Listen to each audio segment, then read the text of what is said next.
Alors en fait, on vient de voir donc la pratique du tutorat. Alors je vais revenir là sur cette dimension philosophique de l'inclusion. L'inclusion qui pour moi est une finalité et non pas un objectif. Alors je fais une différence entre la finalité et l'objectif. Alors quelle est la différence? En fait, un objectif, on peut l'atteindre ou on peut le manquer aussi, bien évidemment. Tandis qu'une finalité, je suis sûre que je ne pourrai jamais l'atteindre. Une finalité, c'est une valeur, une valeur éducative. Et pour moi, l'inclusion est une valeur éducative et une valeur éthique aussi, hein. Et en tant que telle, c'est un idéal. Donc je ne peux que tendre vers cet idéal, mais je ne pourrai jamais l'atteindre en totalité. C'est-à-dire que l'école inclusive, en fait, n'existera jamais d'une certaine manière. Ce qui ne veut pas dire que, bien sûr, je ne peux pas me rapprocher le plus possible, et c'est l'effort qu'on doit faire vers cette finalité. Mais je ne pourrai jamais l'atteindre. Je pense que c'est important de le dire, parce qu'on est dans une société très technocratique. Alors on pose comme ça des objectifs et on dit voilà ce qu'il faut faire, il n'y a qu'à faire ceci, cela, et on va atteindre l'objectif. Là, c'est pas ça, hein, c'est un espèce de...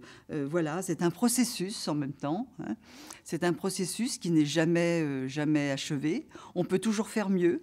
Hein, c'est-à-dire qu'effectivement, voilà, il faut arriver à vivre avec ces différences et essayer de les prendre en compte le mieux possible, mais avec la conscience que, effectivement, je pourrais toujours le faire un peu mieux. Donc, je dois m'engager dans ce processus et l'inclusion, ça reste une espèce de défi permanent. Je pense que c'est important de le poser comme tel. Donc, un processus continu. Ce qui veut dire que quand on est engagé dans ce processus, et je pense que c'est pour ça que je pense qu'il faut une formation à l'inclusion, parce qu'il faut avoir compris ce que c'est et avoir le désir de s'y engager, mais être aussi dans les conditions matérielles hein. Donc c'est pour ça que je pense effectivement à un changement du système. Mais autrement, c'est un idéal qui doit être constamment, on doit constamment l'avoir à l'esprit. Et c'est cet idéal qui doit guider nos pratiques, hein, tout en sachant que, voilà, je vais faire au mieux, mais je pourrai toujours aller plus loin et faire mieux. Donc on pourra toujours devenir plus inclusif et aller plus loin. Donc à la fois une finalité, un défi permanent. Ah. Bien, alors je me réfère là à des textes européens. Donc là, c'est la déclaration de Salamanque qui date de 1994.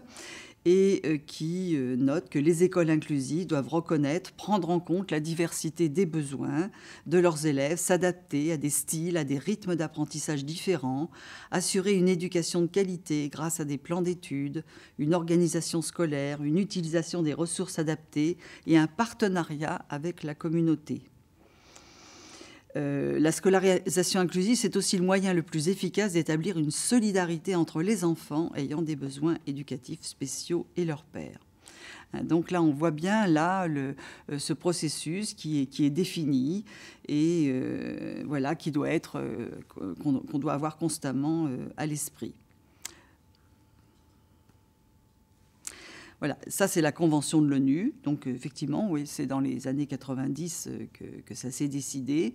Donc là, on rappelle que l'éducation de l'enfant, donc effectivement, l'inclusion fait partie là, de l'éducation de l'enfant, doit permettre de favoriser l'épanouissement de la personnalité de l'enfant, le développement de ses dons, de ses attitudes mentales, physiques, etc., etc.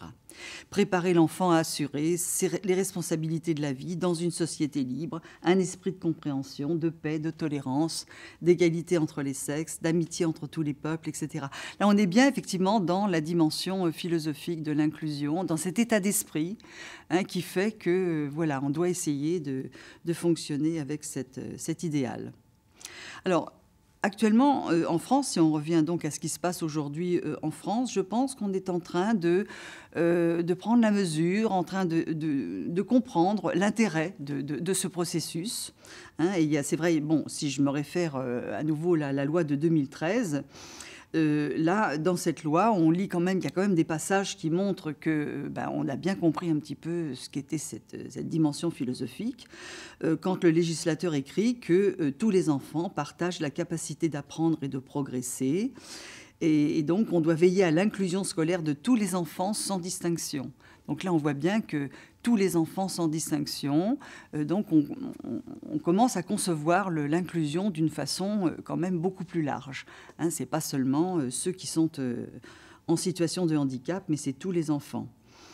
De même, un peu plus loin, le service public d'éducation doit faire acquérir à tous les élèves le respect de l'égale dignité des êtres humains, de la liberté de conscience, de la laïcité. Il favorise la coopération entre élèves. Voilà, je pense que dans la loi sur la refondation de l'école, hein, donc là c'est un peu plus tard que la loi de 2005, on trouve là un certain nombre de principes hein, qui montrent qu'on est en train de découvrir l'intérêt de cette approche et sa généralisation.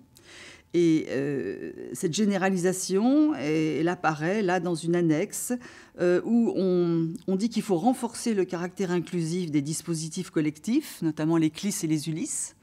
Hein, parce que c'est vrai qu'il y a toujours eu, dès le départ, hein, un souhait d'inclure les élèves en CLIS ou en ULIS dans les classes ordinaires. Eh bien, aujourd'hui, on veut développer davantage ces inclusions ponctuelles dans les classes ordinaires.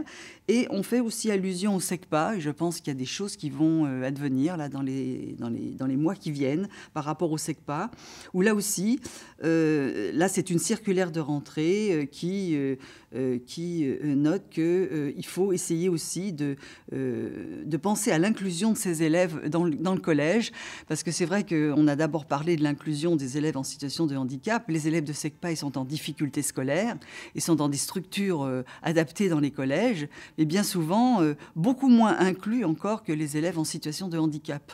Donc il y a quand même là un problème, et je pense qu'on est en train d'en prendre conscience. Hein, on ne peut pas, d'un côté, développer l'inclusion des élèves handicapés, hein, voilà, faire qu'ils soient le plus possible avec les autres, et puis laisser en marge, dans les SECPA, des élèves qui sont simplement en difficulté scolaire.